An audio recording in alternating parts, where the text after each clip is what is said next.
Hello and welcome to tonight's Best of 5. We'll get this game going. We're in the lobby right now.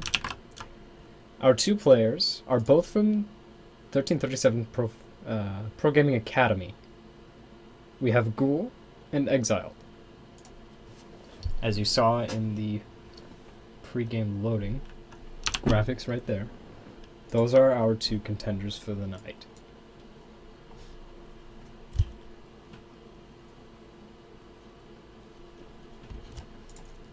I need to make sure my game volume's up here.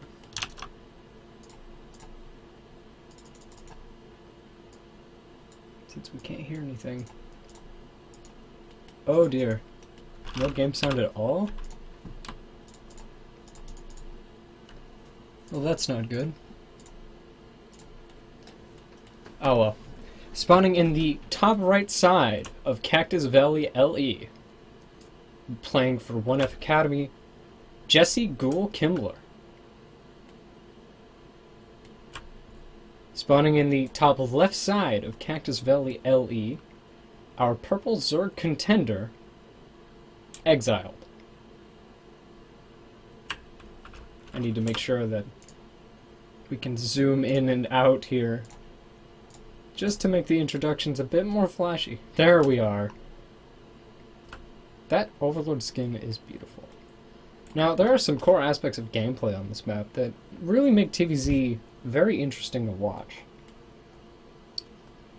I would say one of the biggest factors is the fact that there's a lot of space in the main base, and there are a lot of tricky cliffs into the main base that don't require you to cut through the natural. So, Reaper play I've seen has been quite frequent on this map in TVZ. And Zerg often has a hard time dealing with mech, and this map screams mech to me. Because of the easy third going both ways, depending on where your opponent spawns, it can be very easy to take an advantage and kind of just take utter control of the map. Now, we do have what looks to be a 15 pool coming out for Corey. And it looks like he's just scouting around for any Proxy 2 racks on the map. And that hatchery will go down at 15 supply. Meanwhile, our red Terran has taken one gas, and the barracks is almost complete. And he will be opening with a Reaper and a supply depot. There isn't a terrible amount to focus on this game.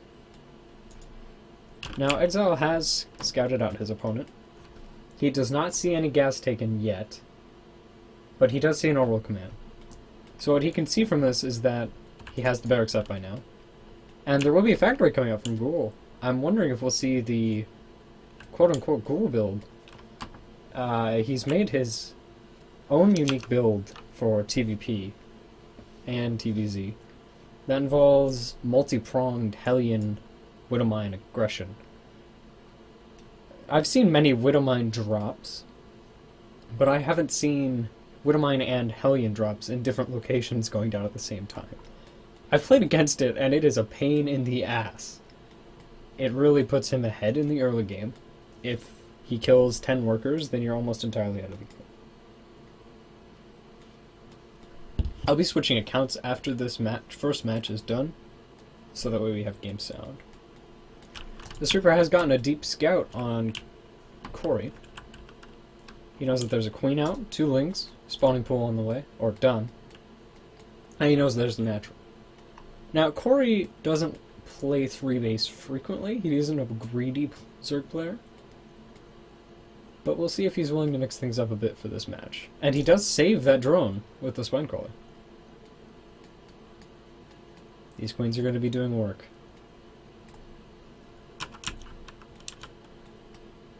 Now, with the main fully saturated, but the natural is not saturated. And it looks like we will be seeing the classic 1-1 aggression, 1-1-1 aggression from Ghoul, but with his own spin on it.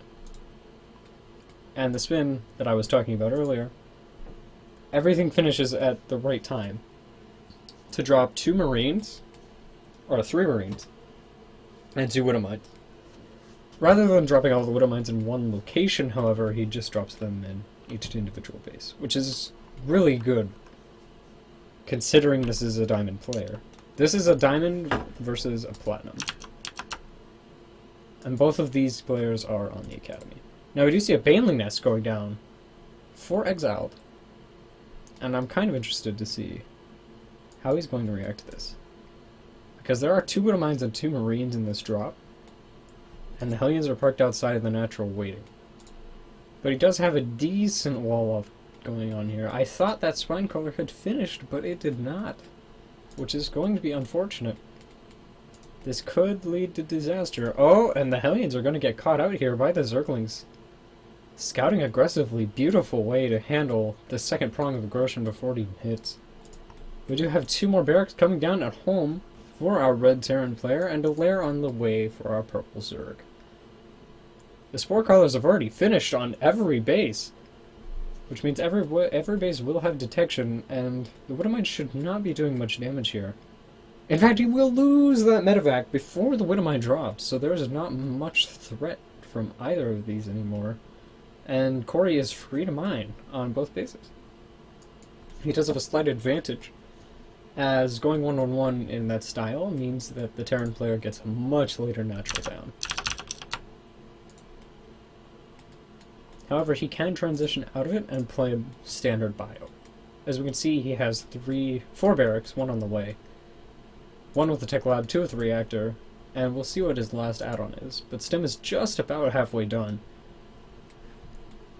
Zerg 1-1 is coming in, and I'm seeing a strong Baneling timing going on here. If he blocks that wall... Oh, the Zerglings are in his natural. They're doing damage, but the Hellions should be here to disperse that. However, there are more Lings coming in from the west side. And it looks like he should be able to do a pretty despicable amount of damage here. He just needs to surround those Hellions. He does focus down the mule. And these Lings are starting to die off very quickly. There are only 3 left, with any reinforcements that may be on the way. Now that the wall has almost had a chance to completely finish, however, I think we'll see an attempt at a Baneling bust from here on out. And Corey is staying on 2 bases, so he is very committed to this. Oh, no, he's actually taking his third, right around 950. Alright. And those Banelings will connect onto the Hellion. Hellions are light units, so Banelings do a substantial amount of damage to them. These 3 Zerglings just proving to be annoying as hell for the Terran's mineral income right now. It is the second mule that has just completely been denied. That bunker is done, but that Hellion got surrounded, and I think if he just waits for that Baneling to finish, he can kill off this wall. Oh, the mule dropping in the face of danger at the natural here will get killed off immediately. Stim pack is done for those Marines, however. Say no to Stim. And they will focus down the Baneling in progress. So it looks like Ghoul is safe to stabilize from here on out. However, at home, Corey has been denying the saturation of Ghoul's natural for some time now, while almost completely saturating his own. He's about halfway. And his third is on the way as well. He's going for Baneling speed. He has 10 Banelings morphing in on his front door. I can't wait to see the fireworks that will be here momentarily. I've got a sneaking suspicion Banelings do a solid amount of damage to bunkers. Pretty sure that's proven fact. Less a hunch, more of a fact. And he will be going down for the engineering bay. These Marines, without a bunker, not going to be as effective. We'll see how the Baneling connects. There's 1 Baneling left. It does get focused down by Stim Marines. However, he's applying pressure to the Terran right now. And he does have 6 more Banelings on the way, with 28 Zerglings behind it, as well as a Queen. No idea why that's there, but it can contribute. Just, you know, it's just a bit slow. Inject's going down at home. Natural is still not saturated just yet. He is committing very heavily to this push. While remaining on 3 bases, he does have plus 2 melee weapons on the way. It's about 1/8 done currently. And the third is not saturated at all. He's using all of his lava production for this all-in. And he saw that drop, so he will be rushing home to defend that. Its payload is 8 Marines with Stim, and does he have +1? He does not, but he does have combat shield. This third base is in a lot of trouble. Or is it? Now, this is the thing about Cactus Valley. If you miss a drop on the third, you can just run into the main. But there are lings waiting for the Marines there. Now, Ghoul is going to try to make this drop work, but in the end, he does ultimately back off after losing about 3 Marines. About 3 Marines. He does have the third command center on the way for our Red Terran player, as well as concussive shells and another barracks. We should be seeing standard biomine play from him from here on out, but this drop pressure is going to be a huge pain in the ass for our purple Zerg player. However, we do have a flood of Zerglings and Banelings coming across to the natural. There is not that much bio at home to defend this. Oh, and the Marines are going back to snipe the Overlord. This could be a perfect bait by Corey here. A solid 5 Marines going back to the back of the base, but his army does pull back in time to defend this drop. And there is a Spire on the way for Corey. So it looks like we'll be going into some standard 3-base Muta play. Muta, Baneling, Ling. A deadly trio. And that medevac will be shot down by that beautiful Spore Crawler with 2 kills this game. It has sniped 2 medevacs so far. Both of those were medevacs with units in them.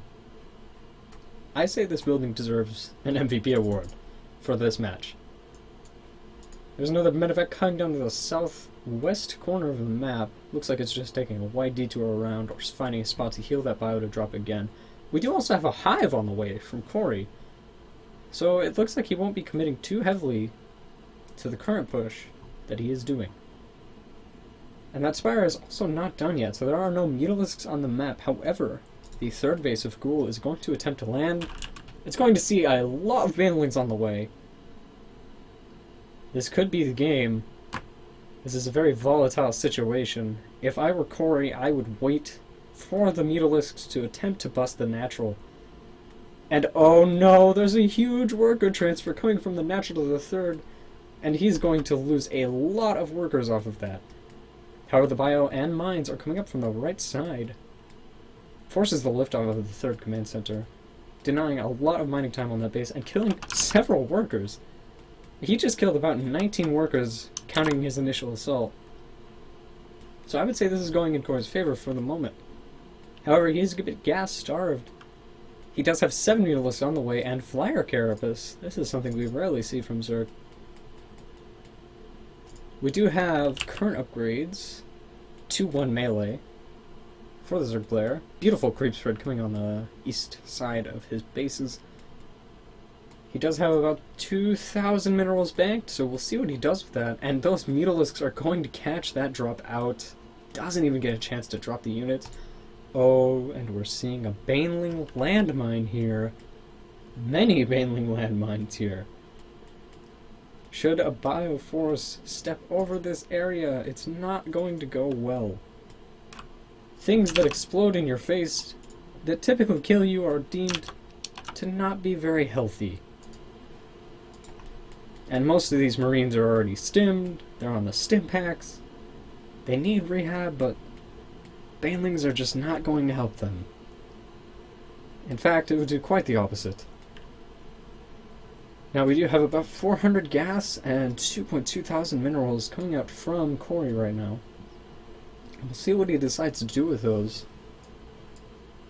He does have Overload Speed finished, so he could get off a good scout. Currently he knows that he's against Marine Mine and Medevac. A difficult composition for the Zerg player to handle if properly controlled. We do see those Banelings burrowing up a bit further. The creep spread is actually coming up to Ghoul's third base. This is going to be an issue for him.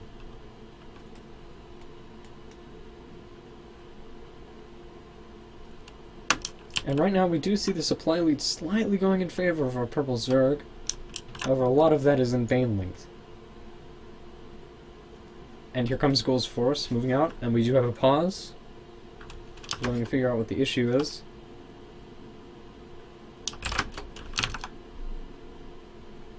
And in the meantime, we're going to head over to our idle screen. wherever that may be. There we are. Yeah, currently it's just nothing particularly special. It's just a bit of a black screen. Alright. It looks like we're going back into game 1 of this matchup, of this best of 5 series. Now, Zerg player is maintaining, well, not anymore. He was maintaining a supply lead, however, I think he's currently, oh, he is teching to that Greater Spire, so we should be seeing Ultralisk Broodlord play. I did not see that Ultralisk there. And the Bioforce getting dangerously close to the Baneling landmines. And so many Baneling connections right there. Wow. What are the units lost for that? That should be easy for the Ultralisk and Lings to clean up, as well as the Mutalisks for support. However, they are going to run directly into a planetary fortress, and the Lings have mostly died off here. What were the units killed there? My god, man.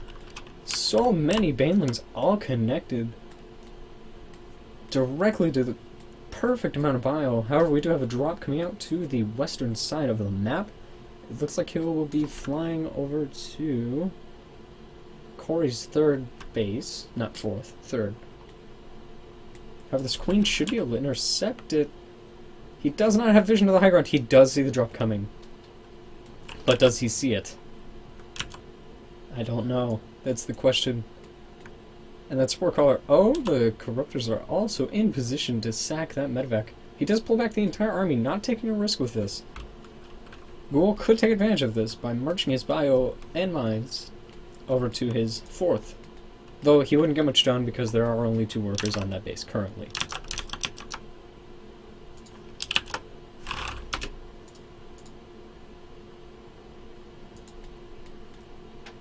Now we do have an interesting composition. We have a Broodlord on the way from Corey. We have 2/2 melee and +1 carapace, as well as Baneling speed. Oh, these are upgrades. And chitinous plating as well as +3 melee is on the way, as well as +1 missile attacks. I'm curious to see what that'll be used for. He could be planning to transition into some Hydra or Roach Hydra. Although that would be going the opposite direction. Now, if he gets a healthy Broodlord count, and he has 4 Broodlords on the field right now. 3 of them are currently hatching. And this creep spread is right on Ghoul's front door. However, he does have a 4th base in the south side. Both players barely banking anything at this point. The Zerg player does have a 40 supply lead currently on the Terran. And the Terran will be attacking into this. Now, there are more Broodlords on the way as well. That brings us up to a total number of... let's try and find out. 7 Broodlords, as well as 6 Ultralisks, and a good number of Mutas. This will be one hell of a siege. I'm curious to see as to how Ghoul will try to handle this. I think he's going to step forward, but those Mutalisks are also stepping forward, proving their dominance. However, Seeker missiles do land on the Broodlords, but nothing else, and the siege will continue as these Ultralisks doing massive area of effect damage. Just evaporating the Marines that they run into. This medevac is full, however, but that 4th does fall. That 3rd base does fall for our Terran player. He has 2 Thors out on the field currently, but they can't get through that choke point right there. He does salvage the bunker and save the day. This would be one of the only times you could use high impact payload and hope for the best, but these Ultras are going to fake an engagement and then back off a bit. They are going to charge head forward. They're going to dive right in, but those Thors are no match for the Broodlords. There are 5 or 6 Banelings on the way as well. This is going to be incredibly hard for the Terran at this point. Those Broodlords are in position right now and just doing so much damage. Corey's also on 5 bases with approximately a 3.5 base saturation count. And that will be GG from our red Terran player. Corey wins for game 1. We'll be heading into our next map shortly after this.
Alright, we are getting game number 2 of this best of 5 series underway. Here we go. Spawning in... Oh, well, we're not doing spawns yet, are we?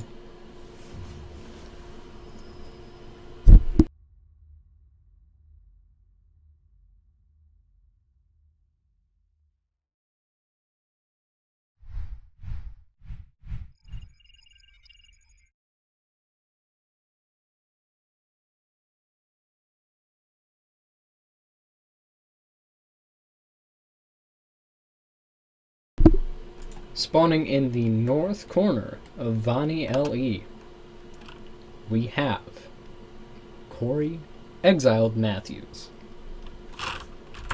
playing for 1F Academy. In the south corner of Vani LE, we have our Red Terran player down 0-1 in this set, 1F Academy's Ghoul. Let's get our sound back up.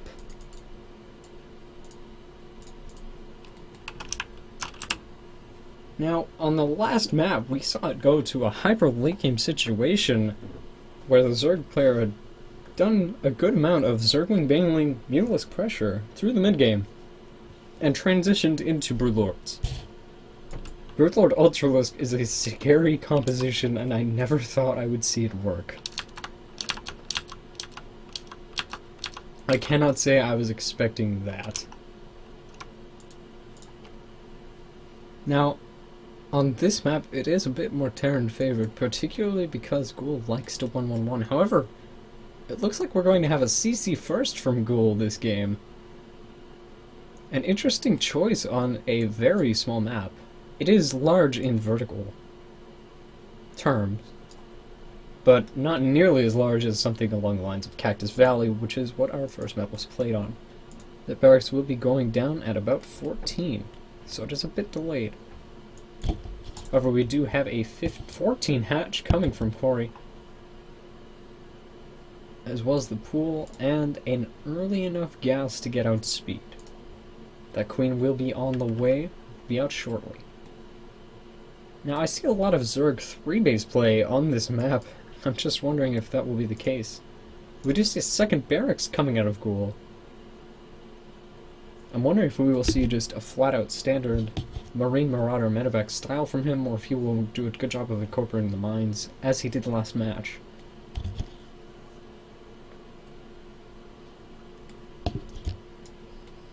And we do have a second gas coming from Corey. That queen has popped, will be injecting right away. Overlord up at the appropriate time. And he is mining 6 on gas very quickly.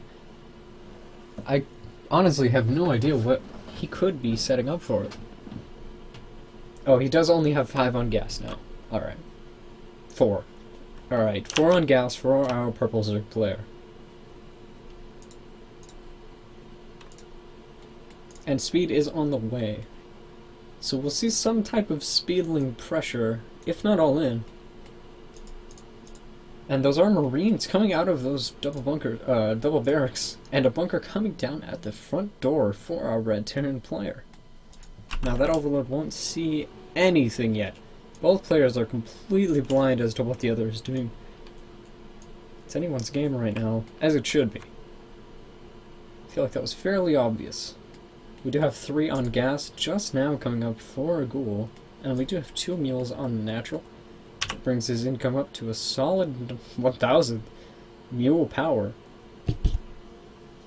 He does have a 2 harvester lead on our purple Zerg, who's just made another queen. Now, it doesn't seem like it's... Oh, alright. I see what's going on now. He's going for speedling pressure so he can take the rich base uncontested, is the idea. We'll see if Ghoul lets him get away with that, though, as we do have a tech lab on the way, as well as a reactor. Maybe not. Maybe not a reactor. Okay.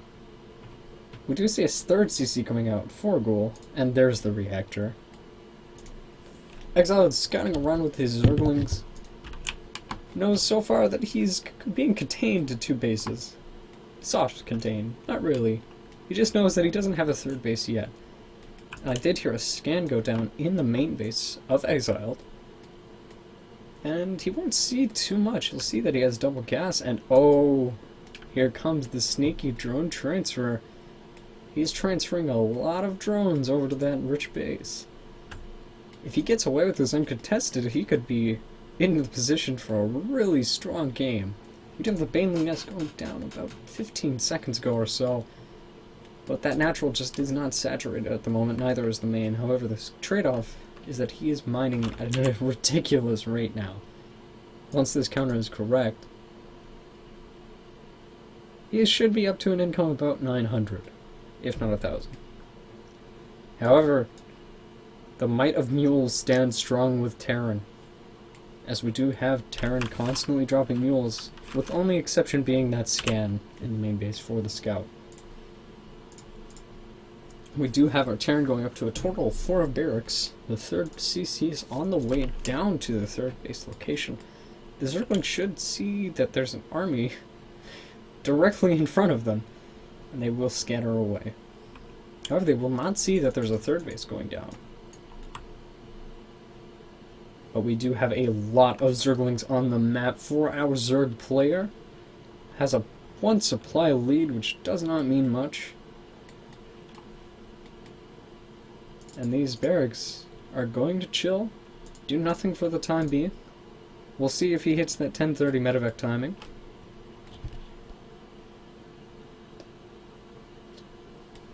And here comes the Banelings and the Zerglings, prepared to do a massive amount of damage to the almost unprotected Zerg 3rd. Terran 3rd. And those Banelings do connect, but that Planetary Fortress is unfortunately finished, and it will disintegrate every Zergling that does not manage to leave in time. It's a sad life, being a Zergling. You die pretty much instantly when faced with damage over 25. Over 35, rather. I even had that pulled up at the time. That's rather amusing. And we are working on the fixing the interface. I am wondering where the music could be. Oh, that's what felt odd. There were no ambient noises.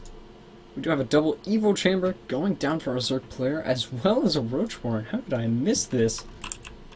The only problem currently is that the rich base is the only saturated base, and it is slightly oversaturated at the moment.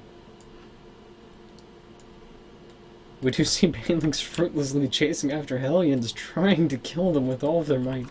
Unfortunately, they just aren't fast enough. Or are they? Well, they got one of the Hellions.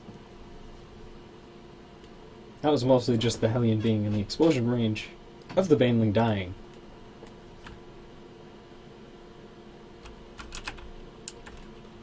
That Hellion will be zipping around the map under the watchful eye of those 2 Zerglings at the watchtower.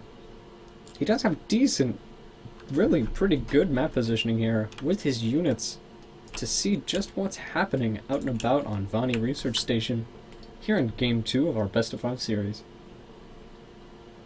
Now, as we all know, once Terran gets going on 3 bases, they become a bit harder to stop. However, his main is very oversaturated, and his natural only has about 10 workers mining minerals. So does his 3rd. I feel like Terran is in a position to win this, though he does not know about this rich base still. However, any medevac going out for a drop on the natural will see it, and will either die instantly, or do damage to the rich base. I'm still surprised Ghoul has left this unpunished. Currently our Zerg player has about free reign, and he does drop his 4th at the 3rd location. The Zerglings going to try their best to get a surround on these yellow flame Hellions, and they are succeeding quite well. They've already picked off 2 of the Hellions. They're going for the 3rd. Nope, they decide to back off. Kerrigan changed her mind. Spare the barbecue driver, as I say.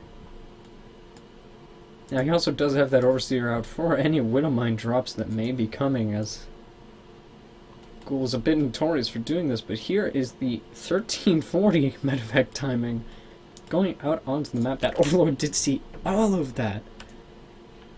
However, our Terran player does have a 4th base coming down on the west side.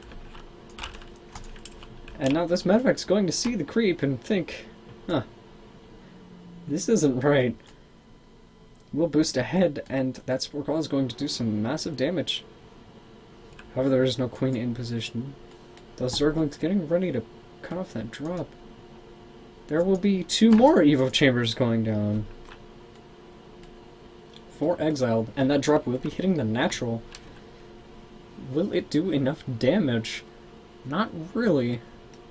It might even get caught out by this queen on the rich base, but no, it barely escapes with its life at 28. Now that 4th base does get denied by our Terran player. So Terran's on 4 bases right now with about 3 base saturation. 2.5.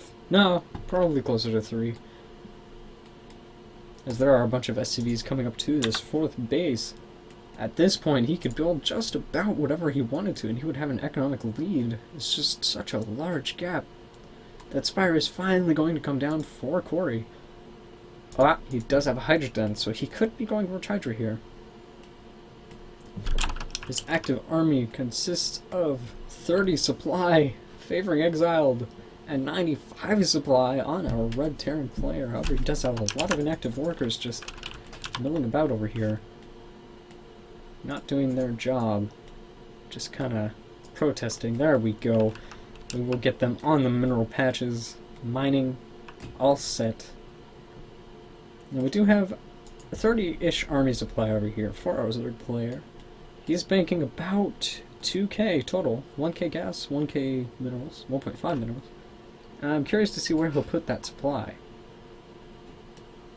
We do see that he starts 7 Mutalisks and an Infestation Pit. The Infestation Pit does finish, however. So I was a bit late on that as well. And again with these burrowed banelings. Those would be Hydralisks. This is actually quite an interesting move, but I don't know if it'll be enough, because our Terran player has 118 supply. He has a gigantic supply lead, and those are beefy forces.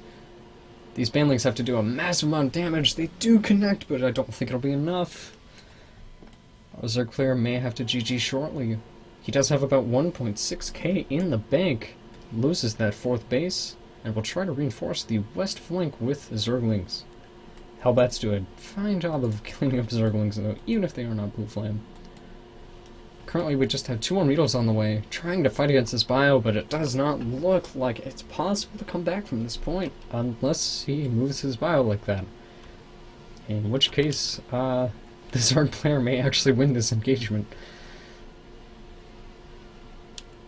Actually, he might not even with that, as there is Vikings coming in to reinforce as well as more bio. He is parade pushing across the map. And it looks like the Hellbats will survive, as well as all of these Marines basically have their own medevac to heal them up. And that will be a GG from our purple Zerg. We'll get into the lobby of Game 3 and we'll be right back.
Hello and welcome to Game 3 of the 1F Academy Best of 5. We'll be hopping into game now. Game 3 on Iron Fortress LE. Spawning in the top left is our blue Zerg player. We gotta get the scroll wheel for this, boys. Can't go without it. There we go. Spawning in the top left corner, our blue Zerg player, Corey Exiled Matthews. And he will be overpulling there. A cute trick to go over the supply limit.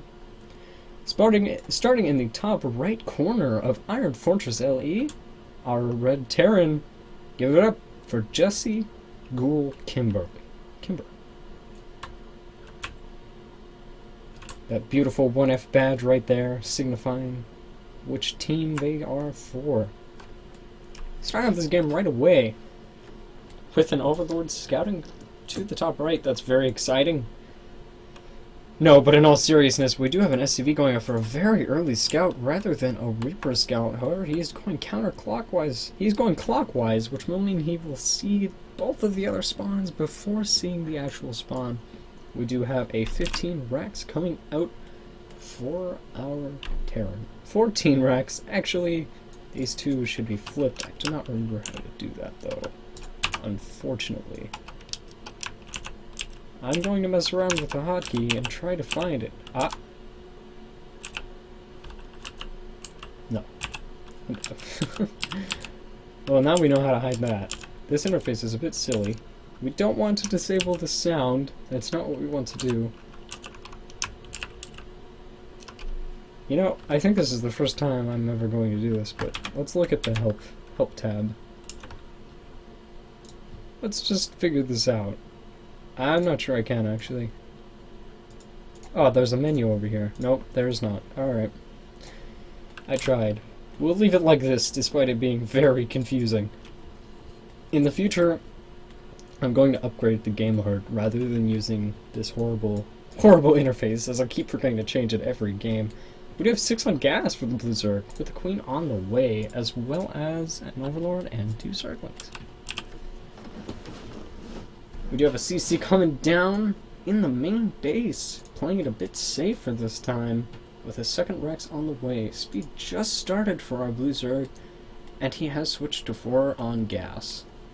That second hatchery will be done just as the SCV comes in to scout the position of the Zerg player. We'll get off some hits there. SCV is pretty strong, doesn't mind. Strong, independent, mechanical, and dead.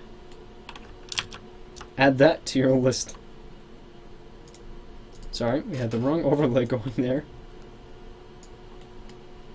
We do have a reactor right away coming up for Ghoul, as well as a second planetary orbital, as that is definitely what they are called. Not orbital command centers, they are just called planetary orbitals.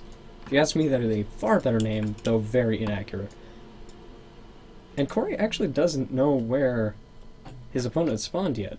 That Overlord just kind of gave up halfway through. Oh, alright, there we go. The Overlord suddenly remembered what it was doing. This senior Overlord may not have the best memory. But he does see, in fact, that his Terran opponent has spawned horizontally from him, rather than cross or vertical. And we have that Baneley nest done entirely, as well as Burrow on the way. We're going to see some more sneaky stuff out of Corey for this game, I feel.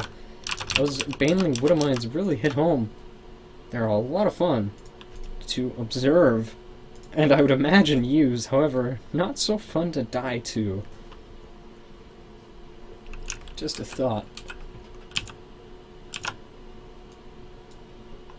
Nothing much interesting going on in this game now. We will have a factory coming down from Ghoul, as well as 2 reactors and 1 tech lab. Stim pack is on the way, so it looks like we will be seeing some more standard bio play.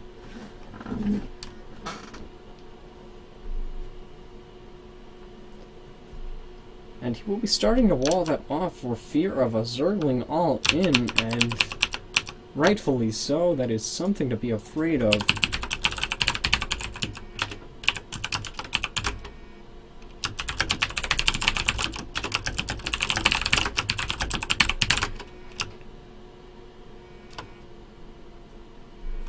Now, it's interesting to see how he walls off on this map, because I don't frequently see Terrans wall off on this map. I don't frequently see Terrans play on this map, to be honest with you. It would be nice if my phone would stop vibrating, as there's nothing to vibrate for. Hopefully you just can't hear that, because it's annoying. Take my word for it. We do have a huge bailing bus coming on the way, but those bailings can't connect on anything. The bunker does go down, however there should be enough bio here to clean this up, even with a good bailing hit. And so it happened. We do have a starport on the way for Ghoul. Looks like he's going to hit that 10:30 medevac timing, hopefully. I don't know what I've done to my phone, but apparently it does not like me anymore. I'm alright with that. I never liked it. Now, Corey has actually been doing a great job of saturating both of his bases this game, and very quickly as well. And I think this will give him pretty good advantage, because if we look at the income tab, Terran will now only be about 300 ahead. However, he is about 200 ahead in Vespine income, with a 5-worker lead. He does have +1 attack on the way, but not armor, and I'm interested by this choice of his to not include a second engineering bay. It could mean he's going for a more aggressive push, but we'll see. We do have a 3rd base coming down for our blue Zerg player. Combat shield nearing completion, as well as +1 with 2 medevacs on the way. This could be the infamous 10:30 medevac timing that we referred to so many times before. This could do some major amount of damage. If he chooses to move in right now, the Zerg player will not have much else than drones to defend with. He does have those few lings right there. That's about 5 supply. He does also have burrowed banelings right there. And we will see a 2 medevac timing going out to drop the bases of the blue Zerg player. Now those banelings do decide to unburrow, and he does see the first drop coming, as well as the second drop, so he has vision on both of these, but his army is so small right now that he has to choose which base he needs to split up to. And this is where the Terran thrives. He can't really decide where to put his army. Oh, that medevac is getting dangerously low. However, the Queens will shift focus fire to the Marauder and the Marine, unfortunately. These drops may be the death of our blue Zerg player, as he's already lost a Queen and several workers. He has lost 5 workers at this point. Baneling's coming in, getting huge connections on those. The Terran definitely made an efficient trade. Comes home with 2 empty medevacs, would seem. An empty medevac and a medevac with 1 Marine in it. It's the thought that counts. We do have a 3rd command center in lieu of that aggression coming down for our red Terran player. The supply lead going to Ghoul right now in favor of about 11 supply. And considering that the Zerg player should probably be ahead of supply in order to be favored, this is not looking too good for him. He does have a double spire on the way right now. And there will be a scan dropping in the main base from our red Terran. He doesn't see that spire yet, though. He may not have time to adequately prepare for it, though. Knowing both styles, he should be expecting this. There will be another death drop headed out to the 4th base. It's actually just going to fly right on by and go to the main. However, Exiled is trying to respond, and he's just split between these 2 locations right now. This is one of the reasons that it makes this map really intriguing. That medevac is trying to determine where to go, but just doesn't know anymore.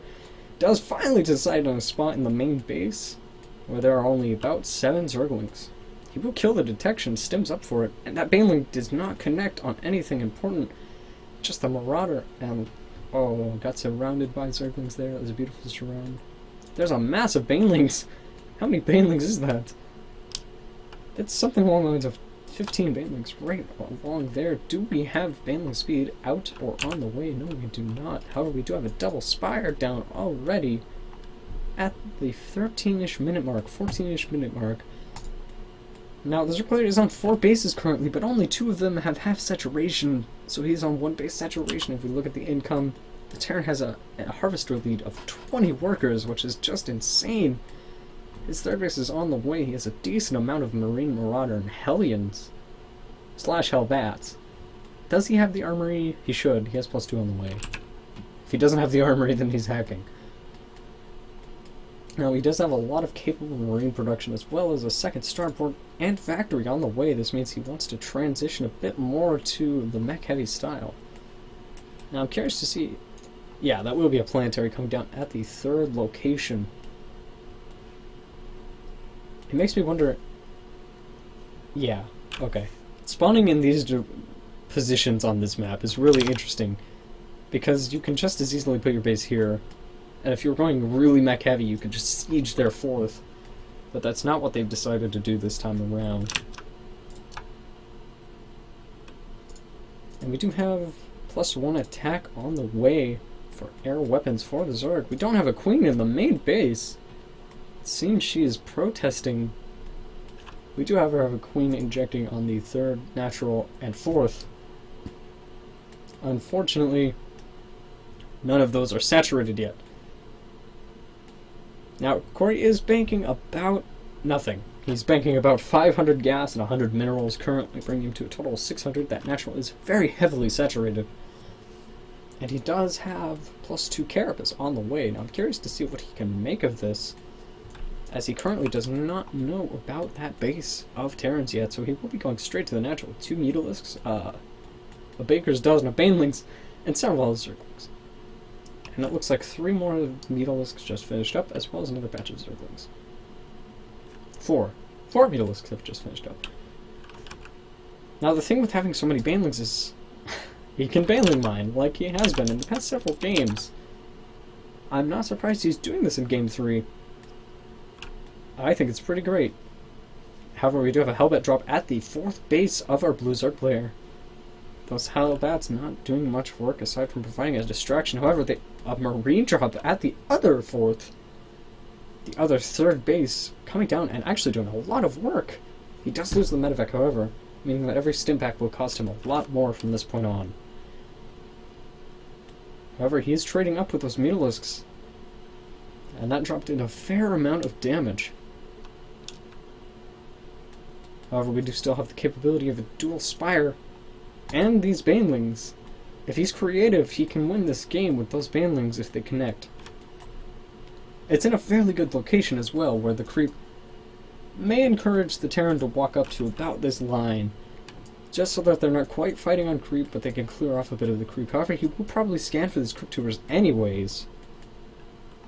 Oh boy, here we go. Are we going to see the beautiful connections?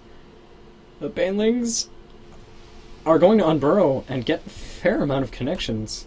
The scan is just now going down. I don't think it did enough damage to the Marines. There are just so many Marines on the field right now. The army supply is 121 to 59.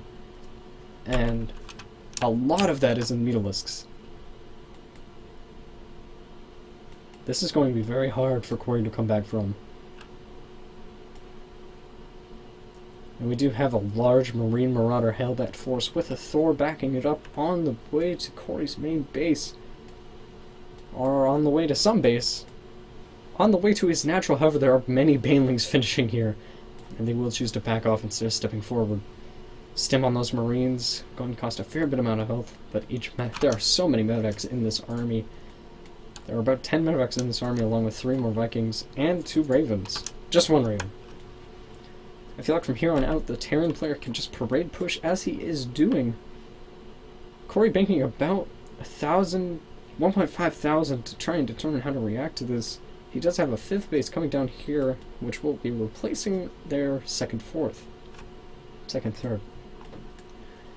Now, Corey wins this fight as long he needs beautiful positioning. He needs a perfect fight to make this happen, and this may be the perfect fight he was asking for.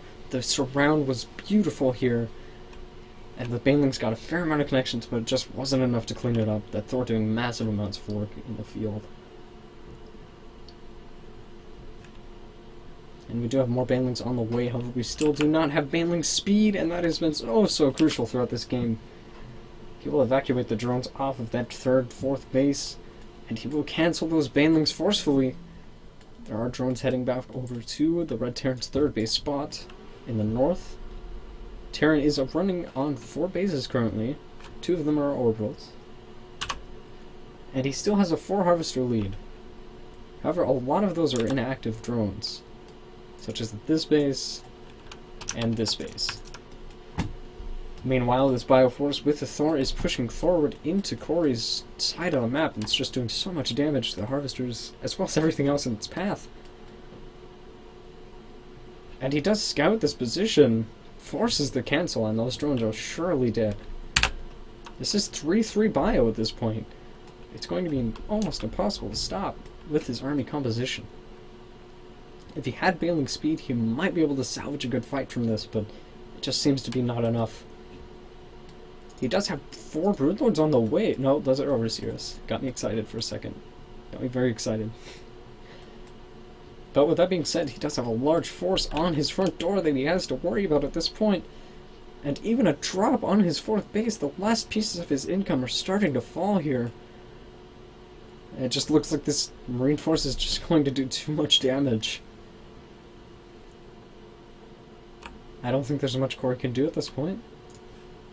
He's even getting building armor. I think Terran has this one in the bag. He does stem up that ramp. The banelings are going to try to connect, but they do force a GG. That will be victory in Game 3, bringing up the record to 2-1, favoring one of Academy Ghoul. We'll be right back as the players get ready into the next lobby for Game 4.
Hello and welcome to Game 3 of our 1337 Feet Academy Best of 5 exhibition match. GLHFs are called, and we will be spawning into Coda LE on the north side with our blue Zerg, Corey Exiled Matthews. Look at that beautiful hatchery. It's so Zergy. It's a bit purple. Just a bit too purple. Maybe get rid of the teeth and it would be a more friendly place. Spawning into the bottom right side of Coda LE, our Red Terran, playing for 1F Academy as well as his opponent, Jesse Ghoul Kimber. Now, coming into this game, we do have our Zerg player up 2-1. Apologies, Terran player 2-1, and again, this interface is horrible and backwards again. So there's that. We'll adjust this a bit so it sounds a bit better. And see if we can adjust this interface. There we go. I do not think it will take effect at the moment, unfortunately. We do have an 11 pool coming out from our blue Zerg player. This is a very fast pool. I'm kind of surprised by the pool timing. I have not seen him do this yet. He does have 3 more drones on the way. We could be seeing some early aggression from our blue Zerg. And oh, we already have the action underway on Coda LE. We have Ghoul proxying 2 barracks on the eastern side of the Zerg player's base in his third. Now I'm wondering if he will go for a Marine Bunker Rush or a Reaper. I believe the gas is too late to go for a proxy Reaper play. This Overlord will not see anything, and his second Overlord should be rallied out to the natural. But there will be Zerglings already on the way. That Zerg Overlord is rallied out to the main base. And I'm relatively concerned for our blue Zerg player. This could go both ways this early in the game. We do have the drones scouting around the natural, but right idea, just the wrong location. And those Zerglings are standing guard at the natural. So they will see it coming up the ramp. However, these SCVs already happy with their deed. The Zerglings are spacing out to scout around, and this Zergling will catch these 2 SCVs and think, what the hell is going on here? And it will be a proxy 2 barracks. There's the first bunker going down. He does cancel the natural, but he has many larvae coming on the way. I think he can hold this. It's going to be very hard. He does have a spine crawler on the way already. The bunker is on the low ground, and those 2 barracks are just pumping them out. The supply depot wall at the main is finished. And we can see both players just completely going ham in this game of this series. The early pool, the 2 barracks, absolute insanity, it would seem. And we do need to briefly interrupt this again, because for some reason it will not let me zoom in or out. Oh, alright. Cannot do that anyways. Now what this means is both players will be on one base for quite some time until one breaks the other one's defense, or offense for that matter. The command center starting in the main base, and it looks like he's ready to transition out of this and just do a soft contain on the Zerg player. And that spine crawler will be barely out of range of that bunker. That bunker's in just the right spot to stay out of range of any static defense on the ramp. This will mean he cannot get a bunker on the high ground. However, he will see the second spine crawler coming up, and it looks like it's just barely out of range again. I could be proven wrong here. We will find out. Aha! Success! Alright, this means he has a bit more of a foothold than he did, because the spine crawler can constantly hit that bunker from the position it's in. And those Marines are already backing off. The barracks already flying home. This bunker will just stay here as long as humanly possible. Roach 1 going down for our blue Zerg player. And 6 on each gas, as well as a Baneling Nest. This could result in a counter push to win the game, as those barracks will not be home for quite some time. We do have a factory and a barracks with a reactor at home, but that is it. As well as a third command center. This could lead to some trouble. A roach baneling push is a very scary thing to deal with as a Terran player with very few production facilities at this point in the game. Those Marines sprinting back home as fast as they possibly can. They have seen some shit. They are ready to go stim-pack away and relax. This was their last day of retirement. Right before retirement. Now this force of slowling baneling is actually going to come up and do some damage. These Marines are caught outside of their wall, but they will get caught. Baneling will fall. Hopefully the baneling doesn't target the command center. It's trying. And there are more banelings on the way. However, there are Marines coming up the ramp here. And he is not going to quite catch that. The Marines will actually aggress forward. And they will get surrounded by the Zerglings. They will sprint back up the ramp. Now, if the banelings go in first, they will get some pretty good connections. It's down to micro at this point. His blue Zergler does have a third hatchery going down. These Marines are engaging on the baneling. They're forcing the banelings, however, they do fall. And again, we have 4 more banelings on the way in plain sight of our Terran player. Do we have any roaches coming out yet? No, we do not. If we could see some roaches, this could potentially end the game right here. There are Marines on the low ground going to get caught out by the Zerglings, and there is a siege tank already out on the field that will help defend.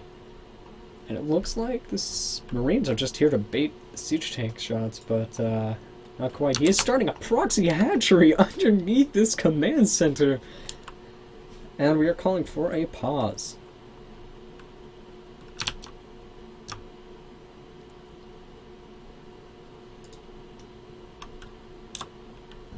We'll figure out what the issue is here just in a moment.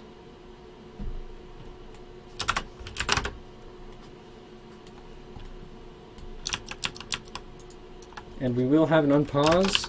3, 2, 1, go. We'll get right back into the action here on Coda LE. And it does seem like there's a marauder in that bunker. An interesting decision. However, is he going to see that third base? Oh, it's going to go unpunished for the time being. And that siege tank will get a beautiful position on the cliff, and it might actually kill the drone if it's given one more shot, and it does! That proxy hatchery would have been huge. And that third base actually cancelled for our blue Zerg. And currently he's playing very defensively off of 2 bases. He has a Spore Caller in his main, 2 Spine Crawlers at his natural, and 2 Spore Crawlers at his natural as well. However, he only has 1 base saturation currently. If we look at the income tab, we can see that our Terran player is quite far ahead at the moment. And it looks like he's just about ready to break this contain, but he doesn't want to lose too much in the process. So these banelings will possibly connect here. And no, they won't. They will try to sprint away, but the siege tanks just overpower them very quickly. And the Zerg player still does not know anything about this third base on the low ground.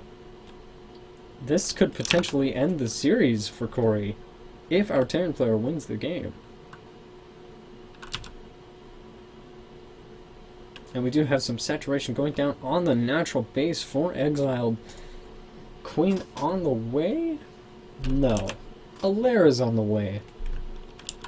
We do have a planetary fortress coming down at that third base, and it looks like this Terran is just going to shift into 3-base complete control of the map on his side.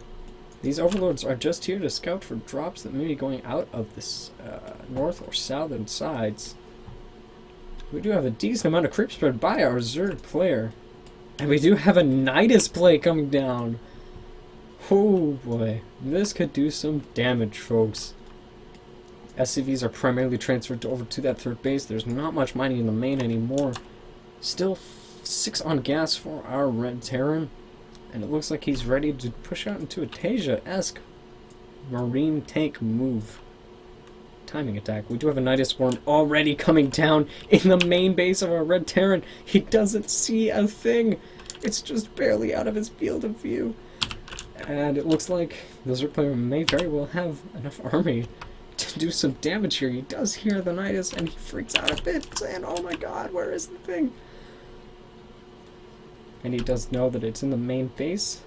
These roaches are going to try to do as much damage as they can, but ultimately it looks like it'll just force a minor disruption in the army. Pull the roaches back. They are choosing to engage. The tanks are sieging up. This should do some massive damage. However, the siege tank's targeting their own tech lab, and that will burn down. And these roaches choosing to stay and fight, picking off what little marines they can. Tech lab being rebuilt on the factory. And that nice worm will fall.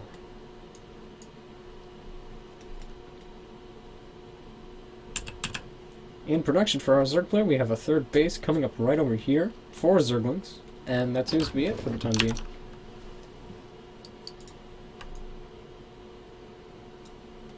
Meanwhile, our active army supplies are ridiculously favoring our Red Terran. However, Exiled does have one more worker than Ghoul. Although that's not true anymore because he just built things. Speaking of building things, what did our Zerg player build? Let's find out. He's starting Baneling Speed, he's also starting Roach Speed, and he has a macro hatch in the main on the way, as well as 2 Evo Chambers. He has none on gas in his natural, and has now actually saturated them. So he now has 12 on gas. 6. Yeah, 12 on gas. 3, 6, 9. Alright, we forgot how to count for a moment there. And there will be a big push out from our Terran player on this 3-base economy. And his supply blocking those medevacs from coming out is a huge, huge deal. This first push will be much weaker. Although he does have 2 medevacs on the field already, so I stand corrected. It looks like he's going for a more mech-heavy playstyle with his armory coming down. I believe he already has 1-1. Yes, he does. He has 1-1 stem and a lot of siege tanks. This could very well be GG already for Exiled. However, he does have a pretty decent amount of Zergling, Baneling, Roach. We're going to find out if our Terran player chooses to fight this. And he does! He sieges up at the wrong spot, though! The Zergling's doing so much damage, the Roach is doing so much damage, but will it be enough? Our Zerg player trying to hold strong here. The Terran pressing forward just a bit. Still has the support of that 1 siege tank, as well as many marines and marauders on top of 2 medevacs. He could even split off into the main base, and he has another siege tank coming in to reinforce. 1 Evo chamber does fall. 2 Evo chambers actually fall. And the army of Exile is just melting away at the hands of this biomech force. Drones being pulled. Pull the boys, if you could call it that. Attempting to do as much damage as possible, but in the end it seems to be futile. It looks like your winner of this series will be Ghoul. Miracles can still happen, though. We do have a 4th base on the way for Ghoul, as well as a parade push across the map. That Spore Crawler doing massive amounts of damage again. Just like we saw in Game 1. We do have a lot of Banelings popping here. Do we have Baneling Speed is the real question. I believe we do. Yes. Exile does have Baneling Speed, and he also has a macro hatch in the main base, so he could still potentially hold this and attempt to stabilize. However, Ghoul does have a massive economy to back up this push. And he's making about 1,200. Most of that being gas. I think if there was ever a time to go into battle cruisers, now is it. Oh, those Banelings doing massive connections! But that medevac does scoop up what it can. Unloads directly back under it. And it looks like the reinforcements of the Terran player will be able to clean up the Zerg and end the game shortly, and that will be GG from our blue Zerg player. That concludes this series. Ghoul takes home the prize, going 3-1. That will wrap up tonight's broadcast. Thank you all for tuning in. We will be throwing up reruns, as I said in chat, for a few hours at the very least, so anyone else who has not seen the series yet, such as the players themselves, can come in and watch. And the chat will be active as well. Thank you all for tuning in, and have a wonderful night.